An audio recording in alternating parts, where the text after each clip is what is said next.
All right, thank you, Tina, and hello, everybody. Welcome to session 1 of the Adaptive Food Systems Leader, Managing Projects for Lasting Change. We're really excited to kick off today. Part 1 will be about creating the project blueprint and anticipating challenges. As you're arriving, just take a moment to get here. We have a very full agenda and lots of content, so I invite you to close out whatever else you have open. Give yourself the gift of presence and unitasking. This call will be your only task. You can fill your space for the next 4 hours. So just give yourself the gift of that time. My name is Andrew Carberry. I'm with the Wallace Center and the Food Systems Leadership Network. I'm really excited to partner with Tina and Kalia and Susan to offer this today. And just thank you all for joining and making the time for your development and to join the group. All right, next slide. This is brought to you by the Food Systems Leadership Network, which is a national peer learning community that connects current and emerging leaders, strengthens individual and collective leadership capacity, and fosters collaboration across communities, all towards the vision of accelerating the realization of a just, equitable, and sustainable food system that generates good food, health, and opportunity for all. A lot of our past trainings we've done a lot of practical things like grant writing, grant management, HR, and we've also separately had trainings on leadership and systems thinking. And the training today, this series, will bring those worlds together in a way, bringing together the practical and the leadership and the larger thinking aspects. So I'm excited to learn alongside you and see how this combination works together. And next slide, I want to share some community agreements, cultural agreements that the FSLN has been using for the past 2 years, designed by members. And this is anytime we get together, this is just how we create the space and guide our interactions. A lot of this course will be in a lecture format. It looks like there's over 100 people here now, but we will also be doing small group breakouts where you'll be interacting more directly, and this especially would apply then. So I'll read over these and just ask you to see which one sticks out to you, what might help you participate or be part of your conversations. So we honor and celebrate our collective wisdom. Together, we know a lot. We are mindful of our power, privilege, and how much space we are taking up. We take responsibility for impact, regardless of intent. We give grace to one another and approach conflict with curiosity. We challenge assumptions, respect our differences, and speak from our own experience. We honor confidentiality. Lessons leave, stories stay. We take care of our own physical, mental, and emotional needs, and we meet each other where we are. Showing up is enough, and listening is participating. So as you look at those, just see which one might help you participate or which one you might need to lean into today. And then a few notes just on Zoom and how we're going to manage the space. We will be doing breakouts throughout. And if you're in a room where you're uncomfortable or there's no one else there, you can always come back to the main room. There will be someone here to interact with and get you in a different room, or if you just need a break, you can do that.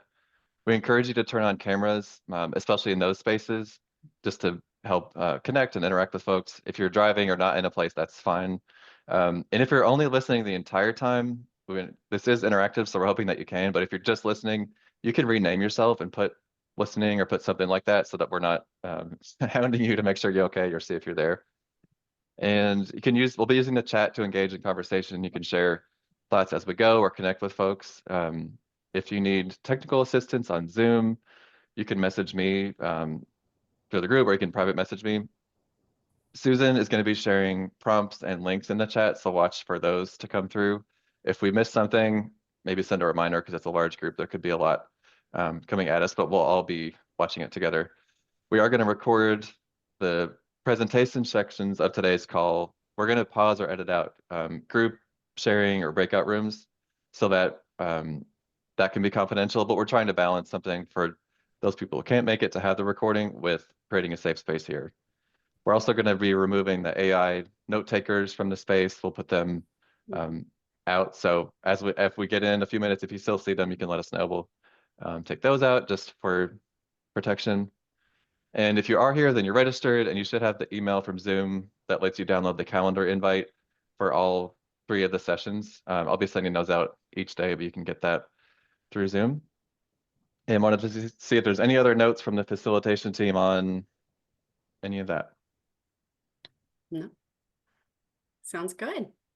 All right. Thanks, Good to Andrew, see for you. kicking us off. Welcome, everyone. I see that our wonderful colleague Susan behind the scenes, she's going to be doing some things in chat for us, and my amazing colleague and dear friend Kalia is going to jump in here with some introduction. She's also trying to get us all in this room.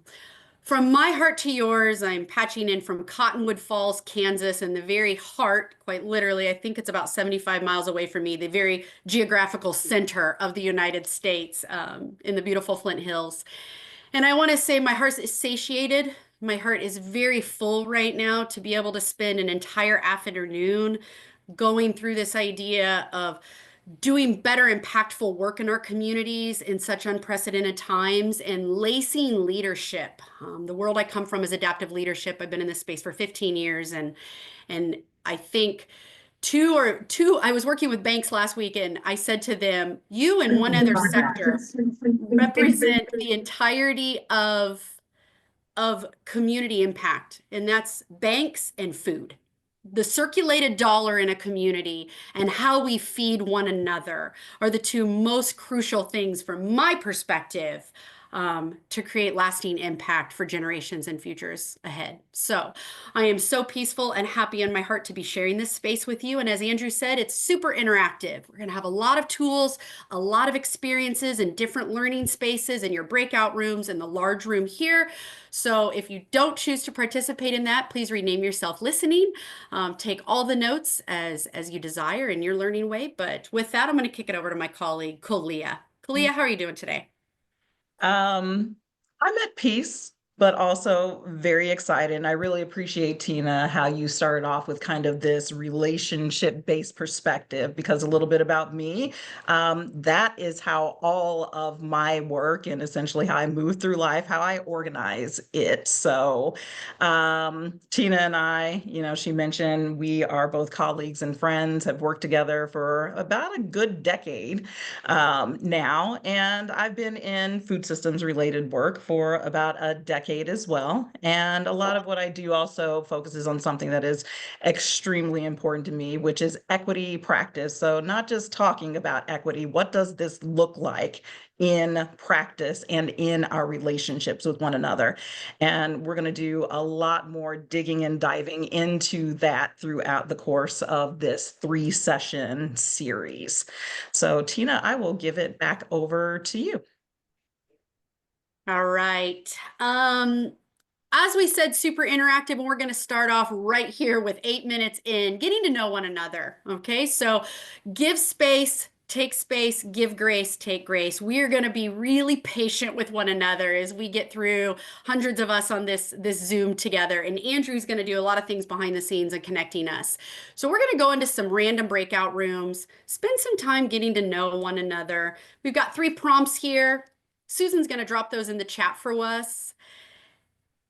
Spend about 8 minutes having a conversation, meeting one another, settling into this learning space together, and have a conversation with one of these, all of these, but most importantly, connect with your colleagues across the country. Connect with your colleagues. So Andrew's going to get us set for some breakout rooms, and Susan's going to drop that into the chat for us. And so you're going to be doing a lot of work and engaging with others, interacting with tools, taking away some resources, designing your own processes. So let's set the tone for this course and where we're going. When you all registered, you put in a lot of thoughts and feedback of what you're needing in this space. And thanks to our amazing colleagues, Susan and Andrew, they kind of summarized and synthesized the ask for all of you in terms of tools and resources and what you would like in project management and building further skills in the work and building projects in your respective spaces. A lot of these we are absolutely going to dive into, some of them in part, some of them not at all. All right. So setting the tone of where we're at. I like this one most because we're looking at problem solving. We are in a space in food ecosystem work where we are constantly solving problems to be more effective for the most vulnerable thing in our communities and our spaces, which is food. It is a fundamental connection to life. Food, satiated with the earth and the food that keeps us going forward. So how does project management, how does designing projects to be more effective connect to this idea of problem solving. Well, therein part is leadership. It requires us to navigate differently. We're navigating in these projects in a way that is adaptive. Some extras that we have there. I really appreciate the gratitude and the excitement. As Susan said, in our facilitation team, this is very timely. This is impeccable timing for what's happening in our country and abroad. And as we just heard Indy coming off of, struggles are beyond us nationally and internationally in this space. So how the opportunity to come together and learn is very appreciative, from my heart to yours. Today's course is going to be a two-part experience. Over the 3 sessions, this first one launches us into creating the blueprint for project management. The components of that project management, some of those technical pieces, our timeline, our scope and sequence, resource and budget allocation. Underneath that, the fundamental thing underneath that is this idea of leadership. Okay, and there's some leadership components tied to project management that can be really effective if they're paired together. So we're going to spend the first part of this course setting this blueprint. Immediately thereafter this afternoon, we're going to spend time looking at all of those challenges that we face in project management, in community impact work, and systemic change work. We are building processes as we anticipate challenges, the risk, the bias, change management that's required of us, and also pairing that with some skills and adaptive leadership to be really purposeful and intentional. Real quick before I move on, Kalia, is there anything you want to add to our course competencies of what to expect today? Anything you'd like to share? Not specifically in terms of like subject matter for course competencies, but, and Tina will talk a little bit more about this, this is going to be a very full session. So this list that you see on here, we are going to dig into these today, but they're going to show up throughout the remainder of the course series. So just again, make sure you guys are taking care of yourself. We're going to move quickly through things because there's a lot going on today, but we will slow things down and revisit things throughout the remainder of these courses. Yeah, thanks, partner.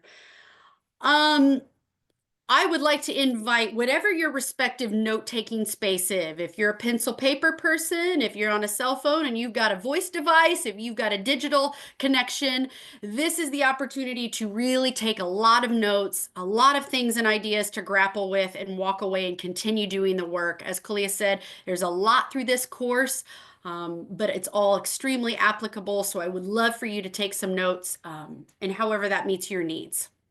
We're going to talk about the givens. This course could not cover the entirety of what we'd like to share with you. We have enough content that literally could cover a year-long intensive, probably doctorate, maybe master's level intensive course of content. That's a known. So we want to pull apart the most important pieces that you can start applying tomorrow, next week, and the next months, and building, designing your projects with intentionality going forward immediately. So with that given, we know we're in some unprecedented political times. We are in a space of a lot of things federally that we cannot control and we cannot change. Executive orders that we are drinking like a fire hydrant and requires us to navigate with care, concern, and critical eye and as we go forth designing projects. So given that we're in a politically unprecedented time, we still are committed to system transformation.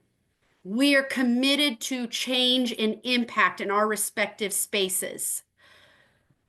But we are operating underneath an industrial complex that works by, Clay and I intentionally have fill in the blank. It works by, how does this look in your respective space? What does that look like in your respective space? To work with under systems that you cannot change, systems that are complex development of micro local, macro federal. We are under a guise of some things that we can't change. the status quo. Our systems are upheld and reinforced by the status quo.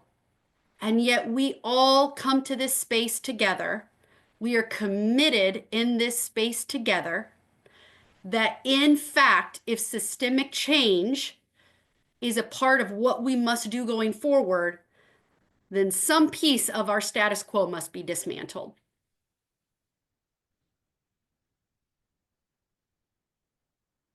And I want to hold some pause to just reflect in yourself these givens that we're articulating and acknowledging we are underneath some unprecedented stuff, and also we continue the work.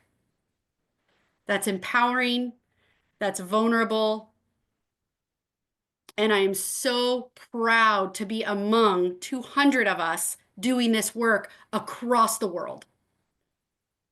And having said that, the most important given is that your contribution at any scale, no matter how small, how large, is extremely critical and necessary. So thank you. The most important given is thank you. Thank you for your work. Thank you for your time. Thank you for spending this learning space together. So let's ground ourselves. Where are we going in this course? Where are we going in this course? This course is not going to be technical training of how to download or purchase, secure better software for our projects. I hate to disappoint, and I think a lot of leadership is disappointing people at a rate they can absorb. We are not here to embark on people management or the management of people with schedules and volunteers and tasks. And therefore, there is no how-to handbook that we are going to dispel after this course for you to be more effective in managing people. But what it will be, absolutely what's more inspiring, is that we are going to embark on planning, designing, and organizing your projects through effective processes. And those effective processes are going to contribute to a growing impact that's beyond us, right? We all aspire to contribute to systemic change beyond us. Clea and I used to say in this work years ago, when we work ourselves out of a job, we knew we were successful. Growing impact and systemic change lives beyond us. Therefore, we're going to give you tools to design projects that are sustainable around really intentional frameworks. And we happen to call that adaptive leadership. It kind of glues this all together. Clea, we're making great time. Is there anything you want to add here for our friends and colleagues? Yeah, I think you said it really well, Tina, but also I'm trying to keep track of some of the things that you all are saying in the chat box and what you are contributing to this conversation as you're absorbing some of what Tina is sharing is really underscoring this point. And I'll just call out a few things. Ash R, for example, said for a lot of us, this has been a generational struggle.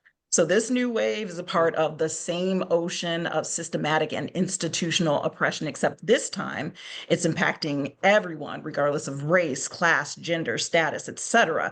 Our ancestors found ways, and we will too. And that's actually going to carry us into talking about our premise for this course and the adaptive leadership that Tina is referring to. But I encourage all of you to, as much as you can, pay attention to what your peers are saying in the chat, because it's just enriching this whole experience. Yeah, our ancestors found a way, and thus we will too. That fills my heart. Clea and I have designed our thesis in these conversations and our thought partnership with Susan and Andrew, and as we are really designing and looking at what to offer you all that's really purposeful. We've come up with this thesis around our 3 Ps. Why are we doing this work? What keeps us in this work when it's really difficult? What makes working with certain stakeholder groups just unbearable, and I'm not making any progress and we're at an impasse? When I keep my North Compass focused ahead on my purpose, I can stay in the work, okay? And also these tenets and components of project management and how we're doing things, what we're doing, the strategy and the implementation of design works underneath that. And so these are our areas we're going to carry through this course, our 3 Ps we like to call them. But the essence of project management lies at the center, the nucleus of this, right? Why are we designing and working for better, more effective food systems locally and beyond? The nucleus to this is building and designing in socio-cultural, political climates that inform why we're doing what we're doing, how we're doing it, and what we're doing. But another layer to this is thinking that project management, actually, the work is creating project leadership ecosystems. We are aspiring to have generational change from the projects what we do. I think that last paragraph, managing projects, the multitude of projects that we're working on are contributing to an aspirational future, and that work is in adaptive leadership. Clea, anything you want to add here for the importance of this thesis we're going to carry forward? We're going to make sure that throughout this course, we return to this again and again as we go through these different components of project management, and also talked about some of those adaptive leadership strategies, techniques, those elements, just to make sure, we are all grounded in purpose, that North Star or compass that Tina was referring to before. And also, as we said before, there's going to be a lot that we're going over in this course.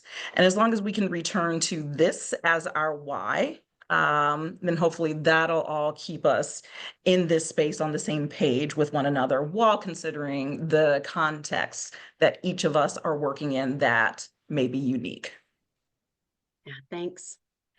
So I want to press pause and have a couple voices invite you into this space to give some thoughts, reaction, or what's resonating with you in this thesis that we have, and the idea of our purpose and our procedures and our plans for project management.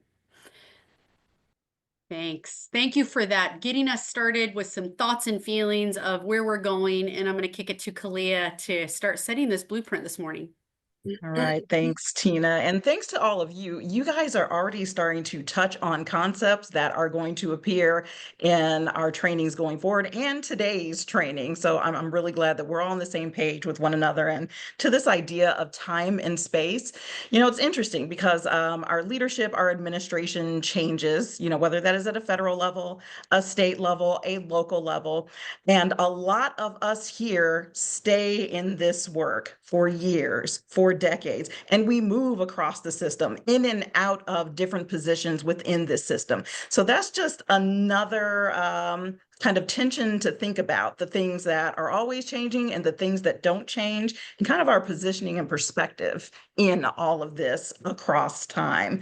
So we are going to jump right in to creating the project blueprint, with all of this groundwork that's been laid. Tina shared about the course experience, and we'll be focusing on establishing a project design framework that positions your project within a larger ecosystem and enables you to think about your contribution to that as you move along your own organizations, institutions, or agencies' impact spectrum. So here on this slide, we did establish some framework for what project management is upfront, and talking about project areas and our thesis, or this premise upon which we built this course. And generally speaking, project management is about applying knowledge, skills, tools, and techniques to project activities to meet project requirements. But we know it's not that straightforward in practice. There's false starts. There's maneuvering. We mentioned negotiation. just a few minutes ago. And an adaptive response is needed for whatever emerges in our ecosystem. That was overwhelmingly true during COVID. It is overwhelmingly true right now. Let's go to the next slide. So let's talk about this 6 C's of project management that keep us grounded despite a shifting landscape. So first, consistency. A project framework lays emphasis on project planning so that the overall project development process is detailed, clear, and consistent. All of these things kind of move along in a line, to start off with, building upon one another. And then our work gets circular and it gets squiggly throughout. But since a project framework is based on careful and detailed planning, everything in the project should have clarity to the extent that you're able to do that within the context that you're working in. So clarity, for the most part, minimizes risks and saves time. And we'll talk more about risk assessment in part 2 of today's session. Project management framework should also ensure that all stakeholders are readily involved in the project from the very start, thereby encouraging collaboration for project success. There's a joke that we used to talk about in city planning, or you can use this in any space, that, hey, come one, come all, everybody is welcome to the meeting where we're going to make a decision, but it's going to be in a basement at an undisclosed location at 3 a.m. But everybody is welcome to participate. So yes, making sure that there are pathways for everyone to be involved from the start, and informing and being informed.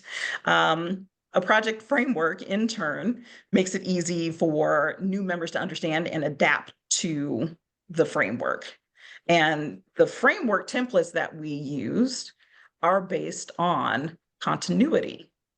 And although frameworks can be complex, breaking the project down into smaller actionable tasks improves the capability of all members to put their best foot forward. Finally, communication is really the linchpin that can make or break a project. The better the communication, the better the overall quality. Project management frameworks encourage communication and collaboration between whoever the project manager is and the team and everyone else who has a stake in this work. So let's go to the next slide. We're going to talk about project scope. And here you see an overview of the life cycle of a project, or the stages through which the project scope emerges, providing a basis for the project timeline. So the project scope encompasses your goals, objectives, and deliverables, how you're going to accomplish them, and what might hold you back. And there are many project management frameworks out there, like Agile, Scrum, Lean, integrated project management. I think I saw some of you talking about having project management backgrounds even in the chat earlier. And some of these frameworks that I mentioned were designed for methodical monitoring and control of variables within a project. But what do you do, as we were saying earlier, when you can't control all the variables? When there is a socio-political culture and history made of people, not numbers and predictability. Or when there's money you can chase, but you risk mission drift. Or how about when money disappears? And what does your project look like then? This is what we're going to lean into: the discomfort of a shifting landscape and your capacity to respond throughout this series. Let's go to the next slide. Okay, so some of these nuts and bolts of project management, talking about goals. As you're thinking through your project scope, your project goals serve as a foundation. If I were to continue with that metaphor, thinking about foundation, the project is like the house you build. The goals are the foundation. The strategies are captured in the framework. So the foundation that you pour should take into context whatever context you're working in. So that's the landscape, the terrain. And there are different kinds of goals, and we're offering two approaches here. SMART goals, which I'm sure many of you are familiar with, and PACT goals. So SMART goals, just quick review of this graphic we've got here. They're specific, measurable, attainable, relevant, and time-based. Whereas PACT goals are purposeful, actionable, continuous, and trackable. So SMART goals focus on outcomes or the end product, whereas PACT goals focus on consistency or the behaviors that achieve the outcomes. And we'll give specific examples of this over the next 2 slides. Let's go forward. So here's an example of a SMART goal, which is short-term and outcome-driven. Increase newsletter subscribers by 5,000 in 25 weeks. So the specificity here is increase subscribers. The measurement is 5,000 subscribers. Achievable, here's your time frame, within 25 weeks. Relevant, we're talking about, in this case, newsletter growth. This is the thing that we're trying to affect. And then time bound, it goes back to that 25 weeks. So again, outcome driven and short term. Let's go to the next slide. So here's an example of a PACT goal. Publish 25 newsletters over the next 25 weeks. So when we look at it from a perspective of being purposeful, we're trying to publish newsletters. Actionable, we're trying to do it each week. There's that consistency. Continuously, or continuity, let's say that. Continuous continuity, publishing consistency. So actionable and continuous go hand in hand. They're intrackable. Each newsletter is published. This is really focused more on long-term ambition with consistent effort. And I'm not saying one is right, one is wrong. One is better, one is worse. It depends on the context that you're working in and what you are trying to achieve. So you have to discern, ascertain which is going to be more appropriate based on the project that you're working on. So Susan is going to paste a few tools for this. SMART and PACT goal setting tools in the chat. There's a lot out there. These are from Smart Sheets, and that's a go-to for project planning and management templates. So throughout this training, we'll offer you a couple of resources, knowing that there's a million out there, but we'll drop in here what we have the opportunity to actually talk about. Let's go to the next slide. Okay, speaking to deliverables and timeline. With your goal set, you can begin to outline the project deliverables and timeline. And while it may be true that the funding source often determines our timeline, we talked a little bit about that earlier, and that one set of deliverables might be more acceptable over another set of deliverables. Project leadership perspective is going to balance the technical and the adaptive. So let me talk a little bit more about that. Traditional project management is often focused on an end, producing some kind of short to midterm outcomes, and you assess capacity to reach that end by resources needed versus resources available, your goals, objectives, and scope, and developing milestones and benchmarks along the project timeline. And on the surface, that's a technical approach to things. However, the thesis for this course emphasizes project leadership and the squishier, complex, adaptive elements. With that, we might start with ascertaining appropriate parameters for the project. Is this a project with a temporary specific goal-defined timeline and scope project? Is this a program, a collection of many related projects or activities with a broader objective? Or is this an initiative, a broader long-term effort aimed at achieving a strategic objective or vision? we might consider whether the approach we intend to take is addressing symptoms of the problem or the root cause over here on the adaptive side, and our capacity to address either one of those. What's the context we're operating in? What's the socio-political climate? Our orientation to the issue matters too. Where do our organizational goals converge with the goals of those whom we are creating projects for? Where do they diverge? And are we creating for or with? And what's the sociocultural history with that? Are we the most appropriate to lead this work? Or should we hang back? Are we trustworthy? So altogether, these conditions influence the project goals and the corresponding timeline. Questions here are bigger than a single project. These are guideposts for an initiative. And returning to that metaphor from the beginning, the house metaphor, the house is the project, but the house belongs to a neighborhood and that neighborhood to a community. It's not sustainable to consider that house outside of its neighborhood and overall community context. And that's honestly where a theory of change or a theory of change making comes in.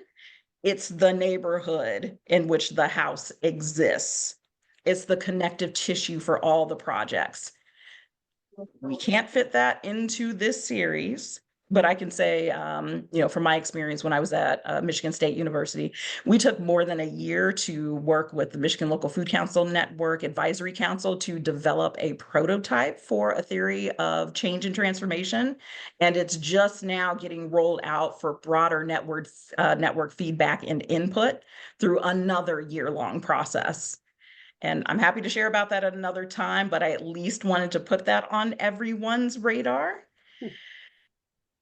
We're going to take a breath because I'm going to give it over to Tina here in just a second to talk about technical and adaptive. Thanks, Kalia. We had a request. Thanks for bearing with us. We have a lot on this Zoom and this course. We had a request in the chat to get the slides real time as we speak now.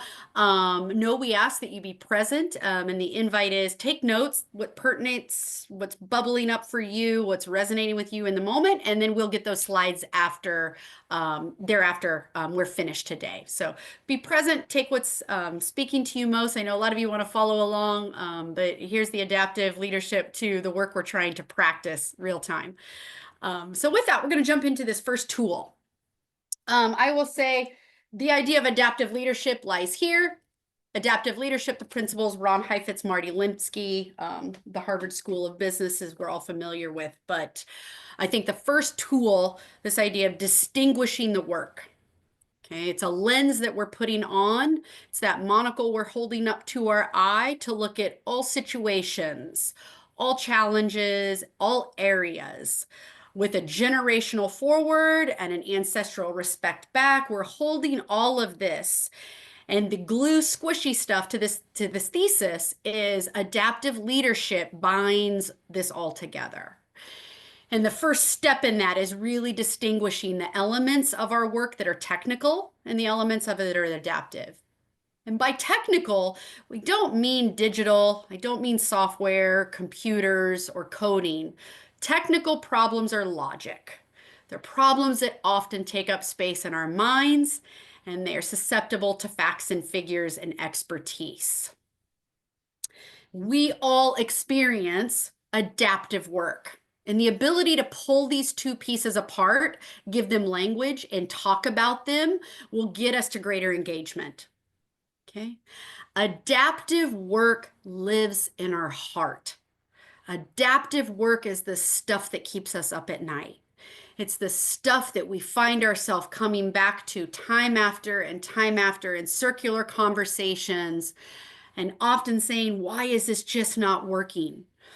Because underneath adaptive work are values, deeply held beliefs, loyalties to a certain process, loyalties to people, loyalties to the way things have been done. And progress on this type of work requires the engagement of all stakeholders to say, what's my part of the mess? It involves us refashioning deeply held beliefs and looking at our competing values to make progress forward. So one tool to our project work is distinguishing what about this is technical and what about this is adaptive. And really simple, here's our sorting path. Can we clearly identify what the problem is? If I were to elevate this at the center and say, can we all get consensus that this is the problem? If we unanimously have a yes, we're probably in a technical space. Therefore, the solution is going to be really clear. I can hire someone, I can allocate some dollars towards it. There's often an authority or an expert that can come fix this for us. And our attitude about this work is it's super positive and certain. Heart-centered adaptive work. We're going to elevate this challenge. And if I were to gather input, is this really the challenge we're dealing with? And if all of those stakeholders are diverging and say, no, I think it might be this. No, I'm not clear about this. I'd like to pull back some layers of this. We know we're in an adaptive space because it's going to require more knowledge and more learning. This is the stuff that hangs out in the shadows. This is the stuff we need to bring to light. And we have a challenge that requires more eyes on it. Those are all of our stakeholders. And we are in the business of people. Clea said something and I wrote it down. The socio-political culture is made of people, not metrics. We are inherently in the business of people in systemic change and transformational work. And therefore, we're going to have to try stuff. This tool in adaptive leadership to distinguish the technical elements and the adaptive elements means we're going to have to try some things. It takes a long time to make progress because we're curious about what we don't know. We're curious about the uncertainty. We're curious about the stories being told. I'm curious about the values and the loyalties that bind that group of individuals together. Holding a thought and mindset of curiosity is an adaptive space. So here is a tool. This is a way to say you're putting on a new pair of glasses as you go forth in your project work. And the ability to pull apart the technical elements and the adaptive elements might be an act of leadership. So we're going to practice this. We're going to practice this with a real simple lifetime scenario. We've got a new manager, and she's been asked to reorganize her department. This reorganization means there's going to be layoffs. There's going to be a cut in schedule and time. There might be new responsibility for staff. There might be fewer supervisors as we build a new org chart across this department. And even though that previous manager was really well liked, they weren't successful in taking on the reorg of the department. Thus, a new individual has been asked to step up to do so. If you're sitting in this situation of a reorg, we have some technical components to this, right? We are quite literally developing a new org chart. There might be new office and seating, creating new flows and processes of reporting to supervisors, teams collapsing and merging together. We may have to draft new policies. And there might be an assignment of new supervisors. These pieces of our project work are critical and they're important, and they're the farthest thing from solving our deeply held challenges. These are absolutely critical. Technical elements live in all things we do, but the issue is we often have adaptive work that we put technical fixes over, and that keeps us stuck in a cycle of status quo. Some technical or some adaptive, adaptive pieces of this could be we're shifting loyalties, possibly even grappling with the values of this new department manager versus our old one. How do we partner and build trust with staff to see their role in this new structure, in this new reorg? Are they partners in the new processes and policies we're drafting? Shrinking departments, this disruption, it will affect morale. We're hiring new staff. New staffs are taking on different positions. What does trustworthiness look like across this? When we're able to diagnose our situations through what's technical and we can really do some fixing and solving, and what's adaptive and it's going to need heart-centered work, we're going to be able to make more effective progress. And understanding adaptive work is centered around our values, our cultures, our vulnerability, our alliances, because there's no way to fix or solve things that require more learning. So I want to hang here. Give me some thoughts and reactions to this idea of technical elements to our work and adaptive elements to our work. Tina, let me pull something in the space from the chat box, which gets at exactly that. Have a question here about how does this adaptive model fit into the sense of mastery when it comes to the psychology of well-being? Ooh, great. Yeah. Yeah. Adaptive is a continuation of learning. It's a constant churning. It's a constant churning. And how that would contribute to mastery, I would say mastery of anything is going to be in a technical space, would be my personal opinion, right? But if we are holding a mindset of continuous learning about self, introspective, and outward to those that we're engaging and working with, then we're in an adaptive space. It's a constant reflection and learning. And the great thing is building processes for projects and engagement. You're setting your benchmarks. That's the beauty. That's the vulnerability to set our benchmarks where we're going to make some progress. And we've got to know our purpose in that. Go ahead, Kalia. Yeah. I'll share something on that too when we think about what to do when and our well-being when we're operating in these very exhausting, complex spaces. And I'll even say this specifically from my experience as a woman of color. I show up authentically wherever I'm at. I show up as who I am. What part of me you're going to get is another matter. And then part of that has to do with preserving some of myself, self-care to be able to do the work. And I'm still committed throughout. So just one example. And I see we've got a hand up from Ash. Yeah. I know 10 minutes was probably not enough for a break. We'll have another break in a while. But let's keep going.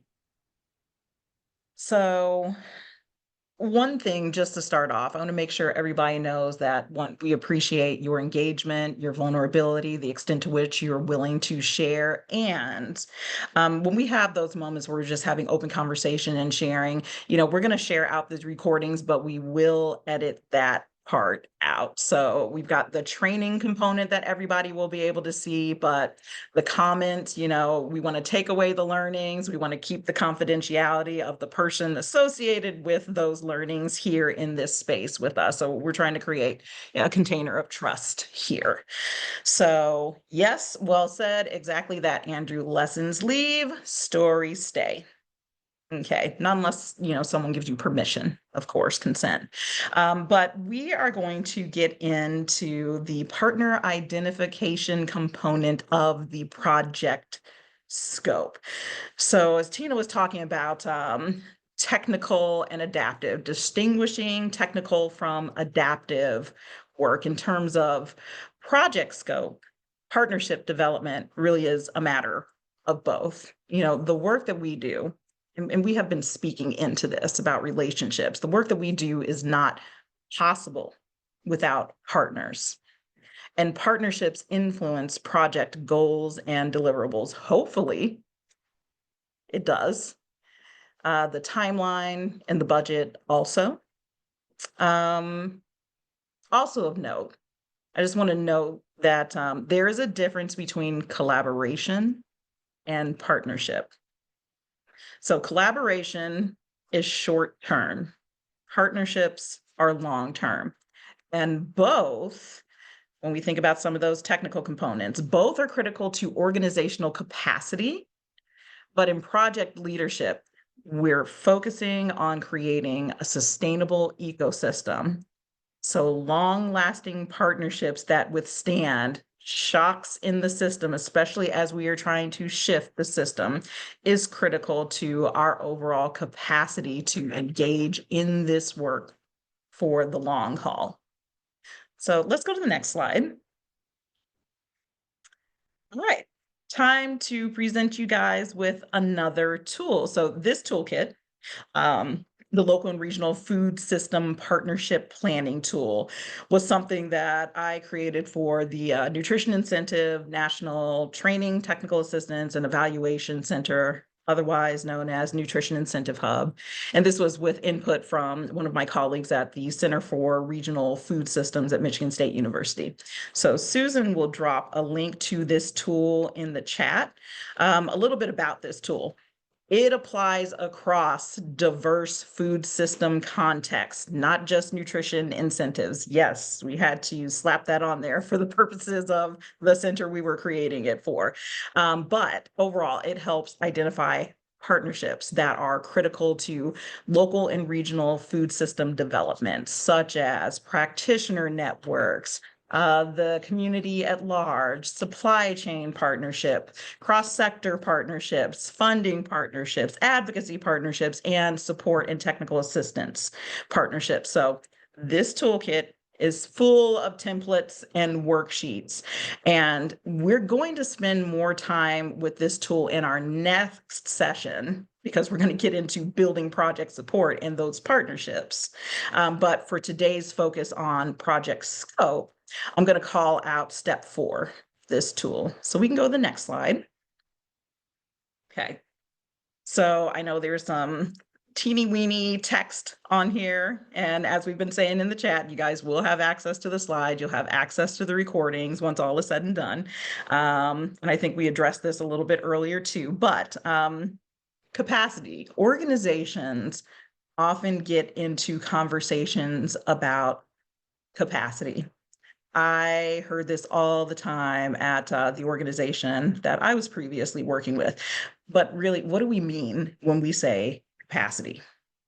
We use that word just like when we say sustainable. I believe that was mentioned earlier by Bevelyn. And like, what do we mean by that? Specificity is important. So I could, in this case, the way that I'm thinking about it, interchange capacity with resources. And the resources listed here from step 4 of this toolkit are just a start to better articulating organizational capacity.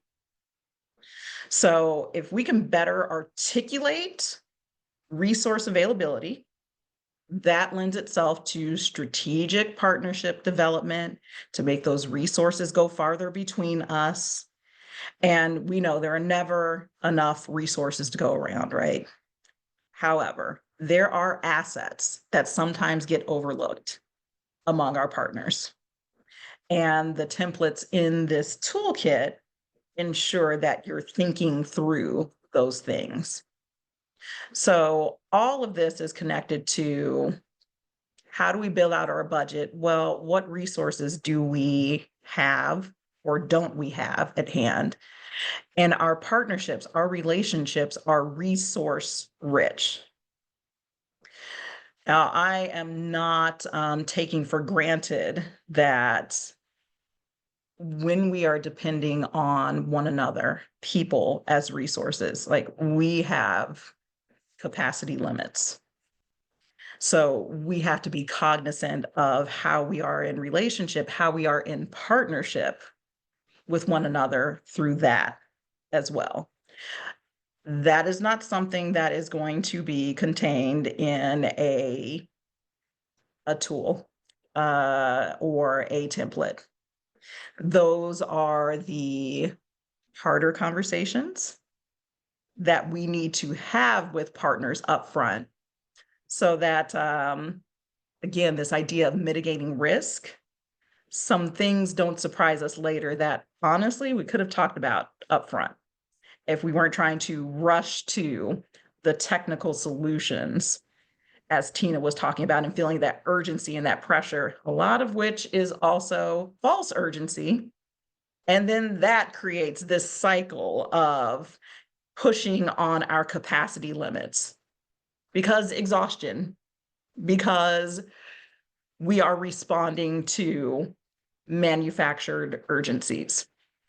And when we're looking at the long-term work, we have to be able to distinguish, really, in the grand scheme of all of this, what is a right now thing and what is a we are building towards that, and what might be our trade-offs in that. So this is something that we're going to continue to talk to this in later sessions, but we're just laying some groundwork now for figuring out, when you're trying to do something technical, like building your budget, what is the adaptive component of understanding what capacity is and our resources, our assets to bear. So we've got a little bit of time to just sit here for a moment, and let's hear from you all about your thoughts and experiences on this idea of capacity, some of the challenges, some things that have worked for you. Yeah, thanks. Thank you, Kalia. I appreciate the conversation that just kind of volleyballed right there around this idea of capacity. I think it was you, Samantha. I took a lot of notes on this, defining it and kind of labeling what capacity we're speaking of.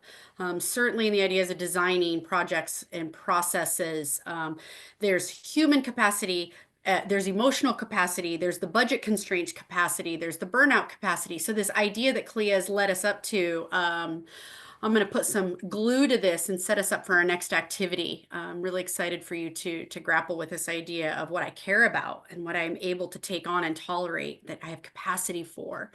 And another leadership tool to help us do this work together is the idea of diagnosing. We call this project diagnosis, and that word's very intentional. Because in addition to that lens that we have through deciding the technical elements and the adaptive elements of our work, but we're truly sitting in diagnosis. Adaptive work requires us to put different eyes, different voices, different perspectives on work, and intentionally we say this is diagnosing, very symptomatically, to diagnose. And the resistance is, right? The resistance is to fix things from my purview, for what I see this issue to be, and to fix it. Or the capacity of my once volunteers, Layla, now we are paid staff, and what's been put upon their plates for the work. If we resist the urge of urgency culture to go do, if we resist that urge and we sit in this space of diagnosis, how much more we might learn. And so my invite is some self-reflection. Are you a problem-solving junkie? Are you the person in your organization, when the problem shows up, do you jump right in and you do the work? Or is the story being told about you, right? Wow, man, just ask Tina, she'll fix it. Oh, go to Kalia, she'll get those for you, right? Is that the story being told about you? Even better, folks, have you been rewarded in your system for deploying yourself as such, right? I think the first step of this is to sit in diagnosis, which is to resist the urge to fix and to leap into action, right? To open up the breadth of what's possible and what's not being seen. I like to say what's brought out of the shadows to make clear. And some of the stuff that's uncomfortable to talk about, let's begin talking about. So we call this project diagnosis. And a really simple tool for it, I like to call the balcony and the dance floor, okay? This is just an idea, and I invite you to go to your groups, right, with this idea and have conversations. Leadership doesn't happen when we're in the throes of the work. When we're in the throes of the work, it literally feels like being on the dance floor. Think about what your days and weeks are comprised of. Your emails, your exchanges, who are the 5 people you're on phone calls with, all of the tenets of projects and managing those works. It's quite literally like dancing on the dance floor. You have a limited view. Your exposure is the immediate few people, 4, 5 people around you. This is not the time to be approached in the throes of the work from someone on the far peripheral that says, hey, Tina, we have a delivery truck and they're blocking the entrance for the cater. We need you to address this now. Right? Leadership doesn't happen when we're on the dance floor. That's our work. Technical things are happening on the dance floor. We must be very intentional to create space, to create opportunities, to get on the balcony. On the balcony yields us views to diagnose what's going on. And the invite is to bring others on the balcony with us. Kalia, you've been at the table all night. I would love you on the balcony with me to see what's going on in this project. Susan, you're a funder. I would love you to get on the balcony with me and see what the lay of our work looks like from your perspective, right? It takes intentionality to press pause because the culture we work in feels like this. The culture we work in is asking more of people with less. Thank you for sharing that, Layla. If we give you a paycheck, it means I can expect more and more and more from you. Okay? And Ash, you are dealing with hierarchy. It's often in the throes with these deputies. What would it look like to get up on the balcony with yours, with theirs? Where do you have the opportunity to create space to be more intentional? This is what we call diagnosis. And the tool I want to share that we do on the balcony is called making sense through observation and interpretations. So when we're on the balcony, what the heck are we doing? When we're being intentional to diagnose with multiple eyes from this balcony, we call this observation and interpretation. Why do we do this? Why do we do this? This allows us the possibility to try more things. And we are now acting in our projects, in our partnerships, right? Not our collaborations, as Clea said, our partnerships, our path forward that's sustainable. We're doing it with intention. We're designing experiments and things to try with intention. That requires us to sit in diagnosis to better understand these projects and situations. Quick fixes from the dance floor give us a very limited view. So let's sit in some observations. And what are the plethora of stories being told from individual stakeholder groups? There's some easy stories. We call them interpretations. Conflictual stories. Tough, hard to hear stories. There's interpretations that are technical. One interpretation is we offer onboarding 6 weeks prior to starting the position. Another interpretation is that's really difficult for some that don't have access to get into the office 6 weeks prior to their first day. Really powerful interpretations. What's the story being told about the system? We're questioning the processes, the patterns, and the pressures that are contributing to why we're doing things the way we're doing. Think about your story, Layla. We had a few people, and now there are paid positions. What are the interpretation about the workload they're carrying? What's the interpretation about the pressures of funders for this project? And the great thing about interpretations and getting on the balcony with your stakeholders is we're not married to these ideas. We're just opening up our lens of what could happen in this project to diagnose things more effectively.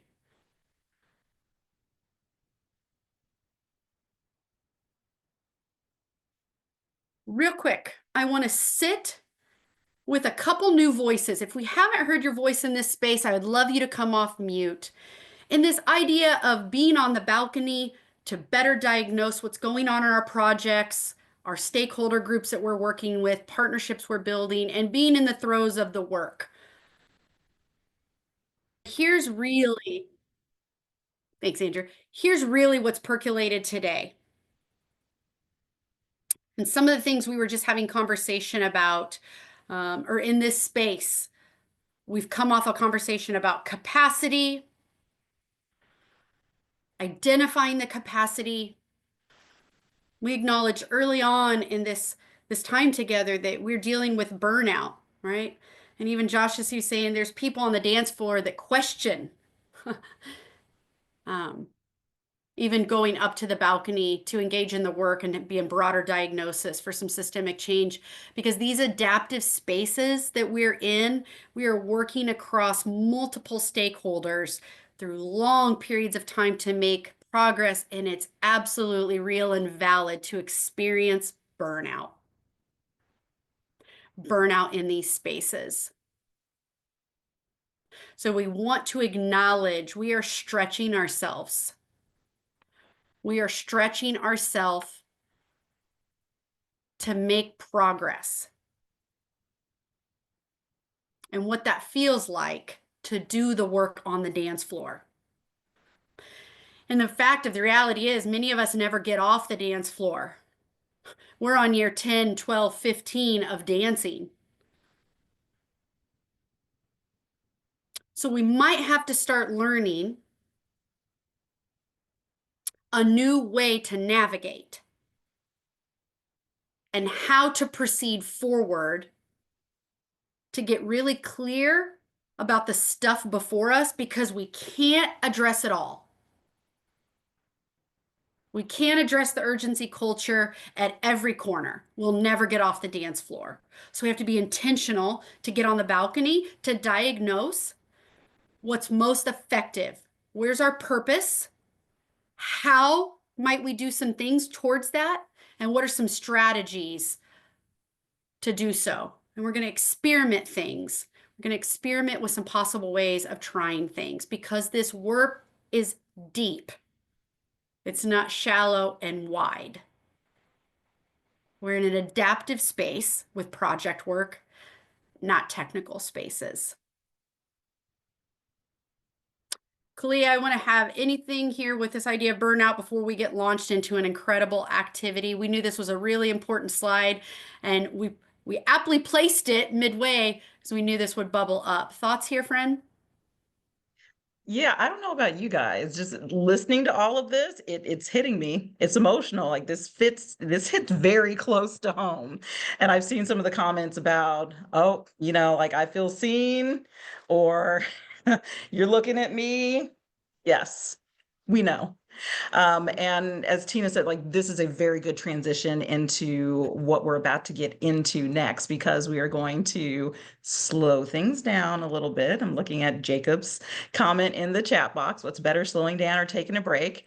We're going to do both here shortly. We're going to slow down and then we're going to have a break after this activity. But, talking about burnout, we're going to spend this next hour gauging care versus tolerance. Being invested in our work, it takes time, mental space, energy, and the parts we may not be so invested in do the same. It just feels different. Like there are things that we have to do because we have to do them, even if we're not invested in them, for this work to move forward. The way we approach priorities, or even prioritize to begin with, is influenced by how much we care and how much we tolerate. And building tolerance for the complexity of this work, within the complexity of this work, it has a pull on our emotional, mental, and spiritual selves. And it's really critical to consider, as we've been talking about, how we sustain ourselves and others for the long haul. But we don't usually strategize our work in accordance with that. Oftentimes we just burn the candle at both ends and figure out what our limits are by hitting them or coming uncomfortably close to them. So I like to use this highway analogy, like our cruising lane is where we're operating in our zone. We do these things well. We like doing these things. It doesn't take much energy for us to be here. And in fact, it may energize us. That's important. Then we have a fast lane over here, your passing lane.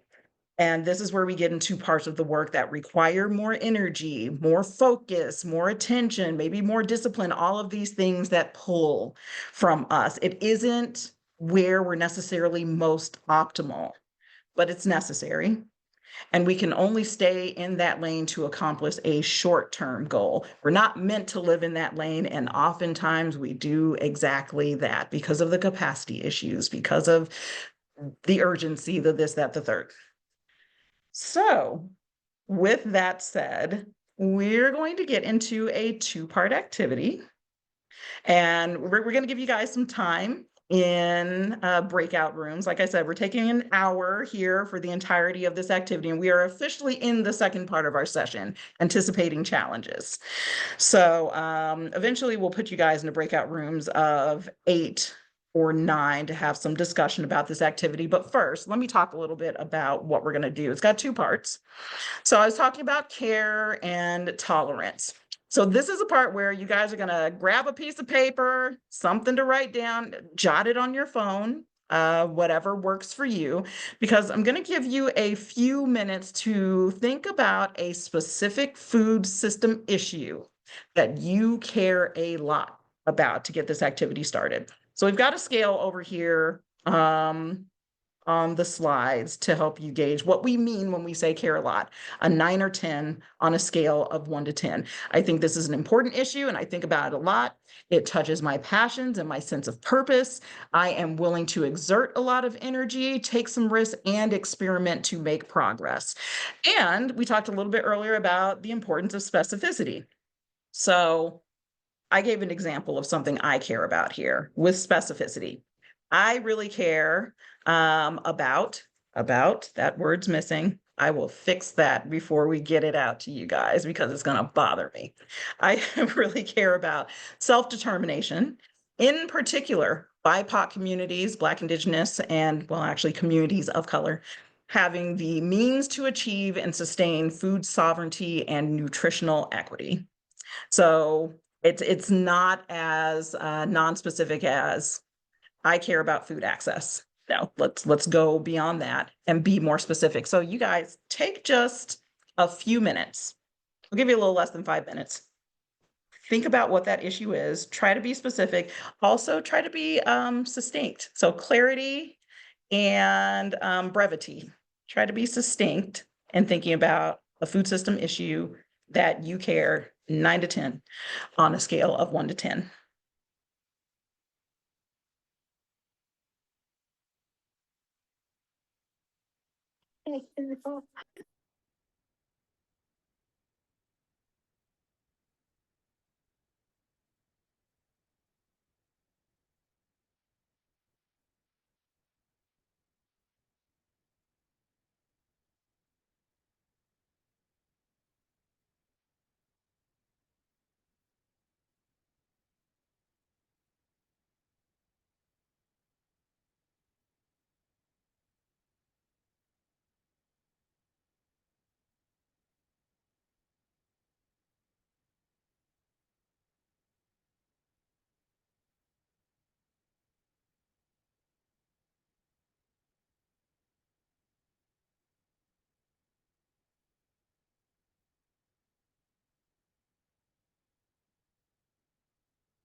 Give you guys 1 more minute. Make sure you have that in mind, because we're going to do something with that in breakout rooms here shortly. And I see that, Kayla, your headphones stopped working. We're just taking a minute for everyone to articulate a food system issue that they really care about. And trying to be specific about that without writing a whole novel. So succinct, clear, and brief, because we're going to do something with that in breakout rooms here shortly. And thank you, Tina, for putting that in the chat box as well.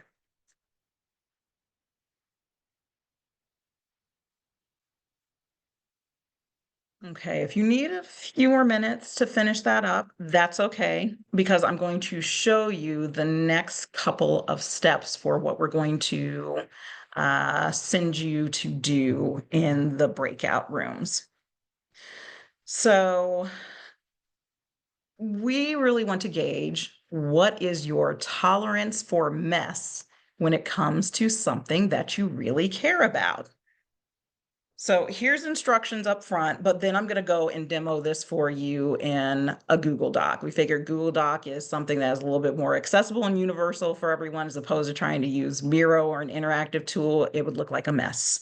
So good old Google Docs. But when you really care, what is your tolerance for the mess?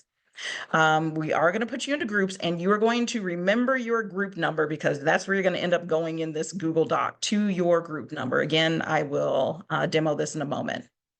And there is going to be a space for each of you to write down your issue. And this is why we said it's got to be succinct, because you got to keep it to that one line that we have in there. And again, we'll show you. And then you're going to put your initials on there. And then we've created a chart.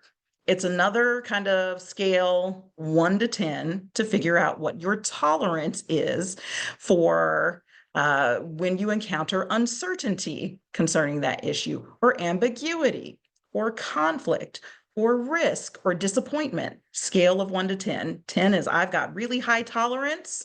It's cool. I can deal with this. Low tolerance is no, I cannot. I'm going to lose it if I have to deal with uncertainty or risk when it is this topic. Okay, so when we go into the breakout rooms, you're going to end up writing down your issue. Everyone, you get to write your issue on there, put your initials by it, and then we have a little chart where you're going to be able to go and place your initials in that chart according to your level of tolerance for each of these 5 conditions: uncertainty, ambiguity, conflict, risk, and disappointment.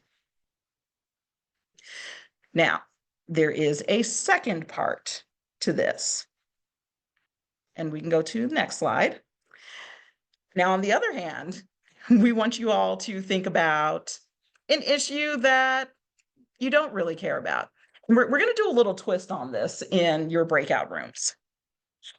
We first want you to look at one another's issues that you really care about and determine if among you, like, there's an issue there that you don't necessarily care so much about. It doesn't mean that you don't think it's important. This is not a value judgment. This is just based on what your priorities are. So we're talking about something that you care like very low or low about, on a scale of 1 to 10, a 1 to 4. Either I don't think this is that big of a deal in this community that you're working in, if you're putting it in context, or I don't have any emotion connected to it. I'm not sure I am in this one, and definitely not for the long run. Or maybe it's, like, I care a little bit, but not enough. Okay, so you already wrote down something you really care about. When you get into your breakout rooms, you're going to look at all those issues you guys wrote down and decide if there's something that you're kind of cold on, a 1 to 4. If there is nothing, then you can just write something that you don't care about. And then you're going to do the same thing. Next slide. You are going to, hold on 1 second. There we go. You are going to rate what it looks like, your tolerance level for these 5 conditions when you don't care about something. And please keep in mind, we're using different colors with your initials. Red is I really care, blue is I don't really care. And we do have all of the instructions in your rooms as well, because I know I just shared a lot. So let's stop sharing these slides and I'll do a quick demo of it. Like we'll show you what it looks like before we release you. Okay. Yes. So 1 second here. Let's make sure I do have the right one up. I believe I do. Okay, here we are. When you get into the Google Doc, this is the first page that you're going to see. There is the scale again, just in case you guys need to go back and reference it. And when you go into Google Docs now, I don't remember when they did this, you've got this handy dandy document tabs on the side. So when you're trying to figure out what group you are, this is the fastest way to get to it. Just go to your group number here on the side, or you can just scroll all the way until you get there, whatever works for you. But please remember your group number. So we did an example for you all. Here's one. And look, we've got all the instructions there. Just go one by one. So our team, so Susan, Tina, myself, and Andrew, we wrote down the issues that we really care about. It's here in red. And we have our initials next to it. Once we went through and did that, we placed our initials on the scale according to our tolerance level for those conditions. So uncertainty, we've got some folks with the issues that they care about that rate a 3, rate a 4, or maybe rate an 8, even a 10. I mean, that's comparatively interesting. Then we went down to the next part and we wrote down something we don't care about so much in blue. Now, we didn't do this, we did this asynchronously, so we couldn't look at one another's responses and then choose one. That's your first option. So we just wrote our own and went up here and put ourselves, rated ourselves along these scales. So we're going to give you guys a good 30 minutes to go into breakout rooms with one another and go through this activity. And you remember how I said, keep it succinct? This is how much space you get to write something. Because Word will go crazy if you start adding extra lines on here. And with all of these groups we have, yeah, there's almost 50 pages here. So just keep it succinct. And then once you guys have completed this, we just want you guys to discuss with one another, talk about your observations, patterns you're seeing, what it's bringing up for you. Yeah. You'll get about 30 minutes and then we will bring you back into the main room. So I'm going to stop sharing, go back to the main room, see if there knows that our perceptions. Oh, yes. Thank you, Andrew. Something to know is that our perceptions are often rooted in bias, and bias gets a bad rap. As soon as you hear that word, usually there's a connotation around that, but we all have bias. How we act on that bias is what matters, of course. But let's talk a little bit about unconscious versus conscious bias. So unconscious bias refers to a bias that we're unaware of and happens outside of our control. It's a bias that happens automatically and is triggered by our brain making quick judgments and assessments of people and situations influenced by our background, cultural environment, and personal experiences. You know, and even in this case, when we talk about unconscious bias, from an evolutionary perspective, it kept us safe. Now, our environments around us have changed a lot, and I'm going to talk some more about safety and our perceptions of safety a little bit later. But there was, you know, a biological imperative for that. Now, conscious or explicit bias refers to the attitudes and beliefs we have about a person or a group on a conscious level. Somebody in the chat box mentioned level of consciousness making a difference in perception. So expressions of explicit bias occur as a result of deliberate thought. So outside of our control, within our control. Let's go to the next slide. A little bit of background. There's also specific types of bias, and this is usually where we see the behaviors play out. So there's affinity bias, which is the tendency to warm up to people like ourselves. Halo effect, the tendency to think everything about a person is good because you like them. Perception bias, the tendency to form stereotypes and assumptions about certain groups that make it possible or impossible, sorry, to make an objective judgment about members of those groups. Then we have confirmation bias is when we go seek out information that confirms our pre-existing beliefs and assumptions. And then there's also groupthink, which is a bias that occurs when people are trying hard to fit into a particular group.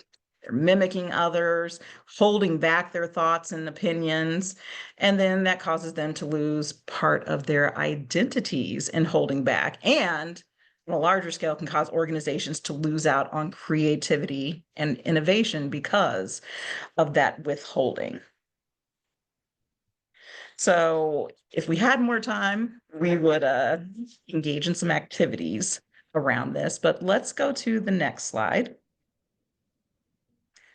Altogether, perception and bias can lead to conflict within our project ecosystem, our organizations, our lives. And I've got this question for you. How do you see conflict? We've got a couple of images for you to choose from here, and we're going to throw up a poll here in just a second. But using your power of interpretation and how these images are resonating with you, let's launch the poll, Andrew. We may have a general orientation towards conflict, but a lot of times it depends on the context. And imagine then what that means for how we interact across our projects. So I'm going to go through this next slide very quickly so we can hand things over to Tina. But this is going to set us up for something that we're going to talk more about in our next session. This puts conflict into perspective. And we're introducing this model because we're going to get into strategies to address conflict in our next session.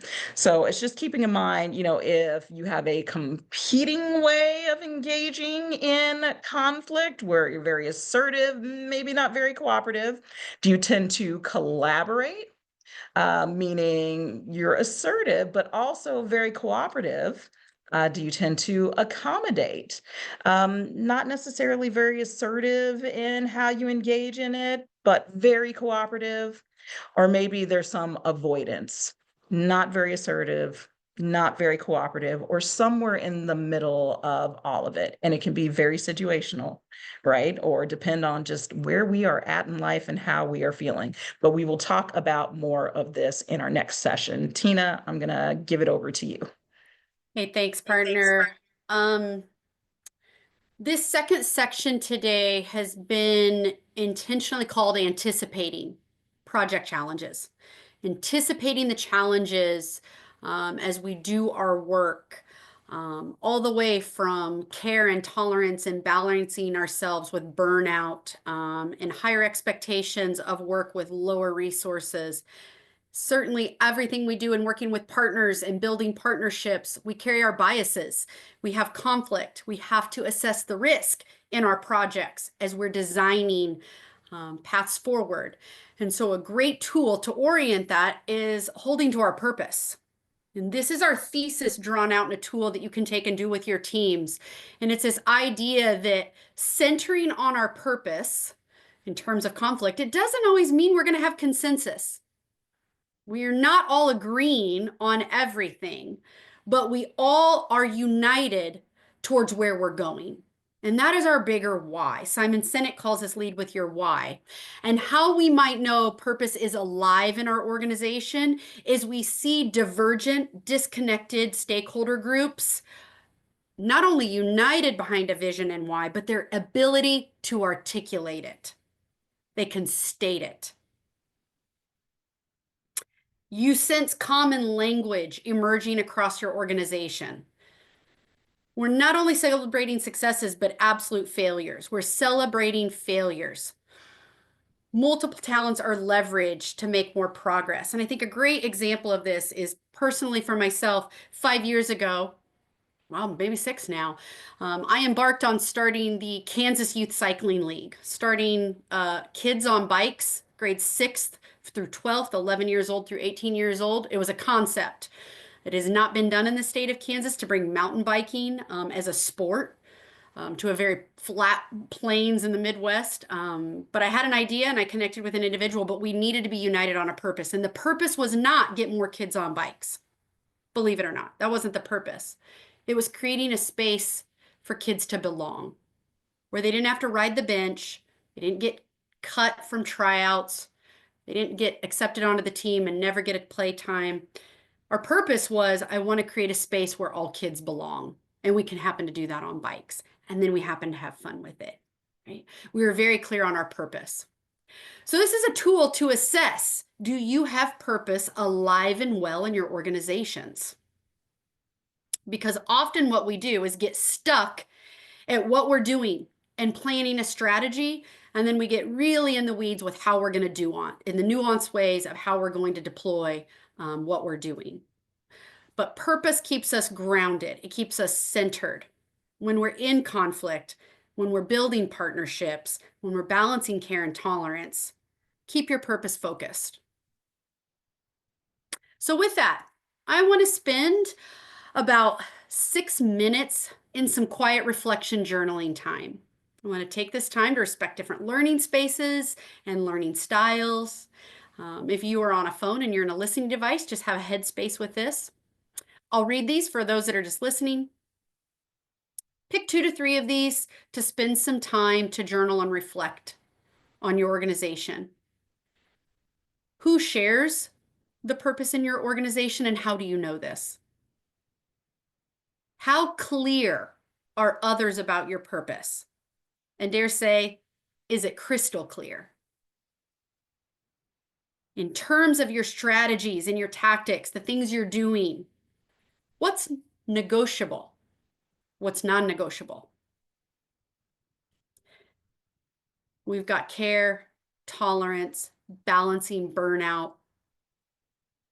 What are you willing to let go of to make progress?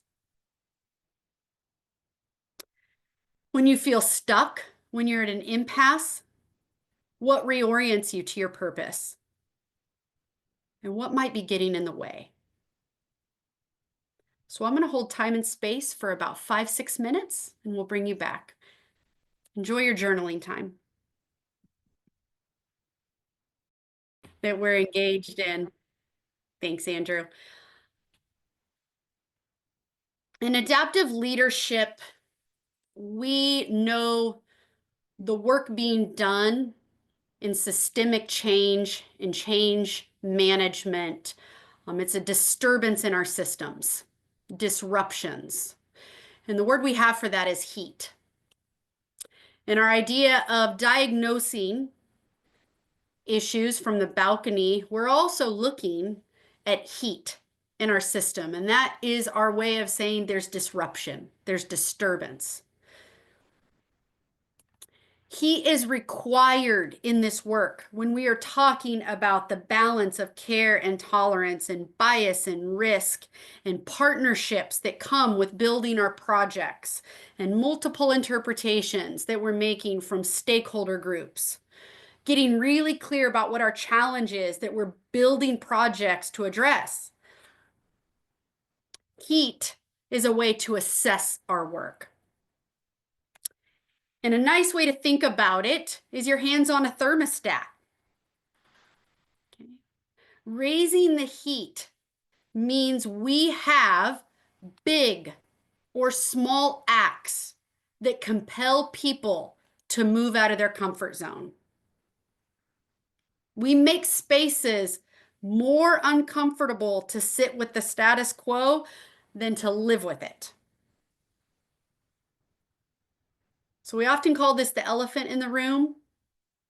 In often our project work, it's like having your hand on a thermostat to move people from complacency and kind of acceptance of status quo to that place where they care, right? Move them to the places where they care, assessing things on the balcony so we can design projects moving forward that are effective. That's our end game. We want to be intentional and effective. So here's a tool Super simple. You can Google it. It's really academic if you get in the Google train. This is called the zone of disequilibrium. It's a zone of productivity. And it says that we have a tolerance band here that we're going to be productive in. And below this, we're kind of work avoidance. We're complacent. I like the way I'm doing things. It works for me. I know the 5 partners I'm going to go with. I'm calling Kalia to apply for that grant. And I know the people we need to engage with to make the project happen. Okay?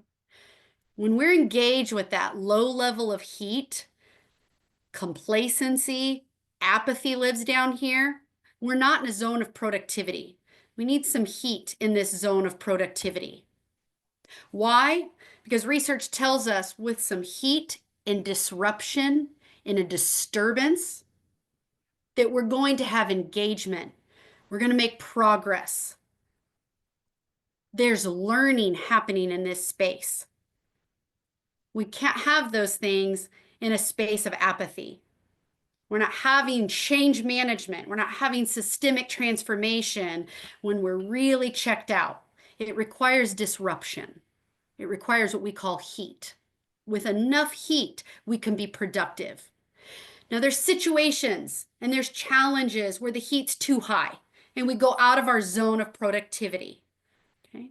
So our work to do in project design and processes and engaging stakeholders is to land in this sweet spot. Therein lies leadership. Where's the sweet spot in engagement with others that we have enough disruption, we have enough disturbance that we're out of apathy and we're out of work avoidance and complacency. We're out of accepting status quo, that we're productive. We're engaged, we're making progress. There's learning. So I'm curious, what are indicators in your system where the heat's too low, where we hang out in work avoidance for a variety of reasons? What are some indicators that we're operating in some apathy and complacency? Great Resentment. indicators. Yeah, great indicators. So as we're thinking about engagement with stakeholders and building partnerships in our work so that we don't find ourselves, right, with that one paid position that has a mountain of work, and all of us carrying mountains of work, we're doing a lot more with fewer resources. Okay, so it requires us to exercise some leadership that might get some disturbance, might disrupt some status quo to move us out of this complacency space. We want to be in a zone of productivity. So when do we need to do this, right? Know when we might do this. There's an elephant in the room and it's not being talked about. Right? There's not a rate of progress, as you hear in the chat, Kalia just shared. We're not even satisfied with it. Maybe the way we've always done things, status quo keeps telling us this is the way we've always done it. At some place, we're not satisfied with it. We need some disturbance in this system. How many of us are the only ones doing the work? We need some heat. We need some heat in this system.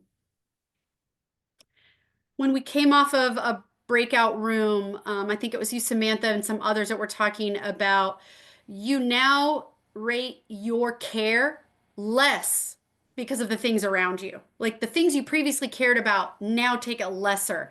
We have to disengage, right? We're disengaged from the things we care about. Some folks are staying silent while others are doing the work. That's popping up in our chat. Okay. What are some things you've experienced and you know there's indicators that tell you we need disturbance in our system, we need disruption? What are the indicators that we need it? So how do we do this? What are some possible ways to get that heat up and to engage others in a zone of productivity? Maybe we start saying what's not said out loud. Maybe we start inviting language that says our projects contribute to generational change. How are we doing that? Questioning our purpose, stating our purpose. Disrupt some norms. making some tougher conflictual interpretations. Get on the balcony and say, what's the story being told from the city government? Asking powerful questions. So this idea of heat in our project work, it means we're doing something big or small to compel others to act. We're moving people out of this space that's cold, status quo, because as Kalia invited us at the top of this course, right? We are having a generational view of our work, of the projects we're designing. And we're going to make it more uncomfortable to not address the issue, tend to live with it. So this idea of heat. And I'll turn it over to Kalia. Thoughts right here on rounding us out. Okay, so this is the final content slide for today, and it's really a transition slide into things that we are going to introduce right now, but dive deeper into through our next two sessions. So risk assessment and change management. Going back to the activity, that was an example of gauging our bandwidth, which is an element of project risk or introduces an element of project risk. What you see here on the screen is a force field analysis, and that is a tool for understanding the dynamics of change. Anything that has the capacity to change can introduce risk into our project plans. And with a force field analysis, you identify the forces that either drive or hinder a change. And then that helps you to determine the most effective strategies for responding to a change or achieving an intentional change. So Susan will drop a link in the chat box to a force field template, but we are going to intentionally get more into strategies. How do we bring this together in the context, the systems that we're operating in sessions 2 and 3? So I also want to bring up a comment that I think it was Margaret had put in the chat earlier, that her group spent some time defining risk during the activity. And it's just important to consider that our connotations around concepts matter when it comes to making an assessment within our projects. So if I'm talking about risk, for example, it's not just limited to the project at hand. And risk is very personal. So when you talk about project risk, and we realize that projects are comprised of many people working in this ecosystem, that's not necessarily a simple calculation. And related to this, I'm going to offer some framing around change. And it had to do with a phone call that I was on this morning with a colleague, actually. She was talking about a number of projects that she's involved with that could use a change manager. But honestly, how often do we act in a concerted way to address change versus reacting? I mean, we do both. But what I want to offer is that change management is an act of care, not of control. Keeping that framing in mind, especially going into our next session. So I am going to leave us at that to set us up for the next session and to lead us into reflection time. So Tina, back over to you. Yeah, what a fast and furious, amazing time spent together. So let's just take a few minutes to let's share what's on our heads and our hearts. What thoughts are occupying your mind? What's on your heart? What's resonating with you? And then we do have a quick evaluation to inform where we go from here, and a couple of tools, and you all will get the slide decks. Rest assured, you will have this information right at your hands. But what's on your heads and hearts right now?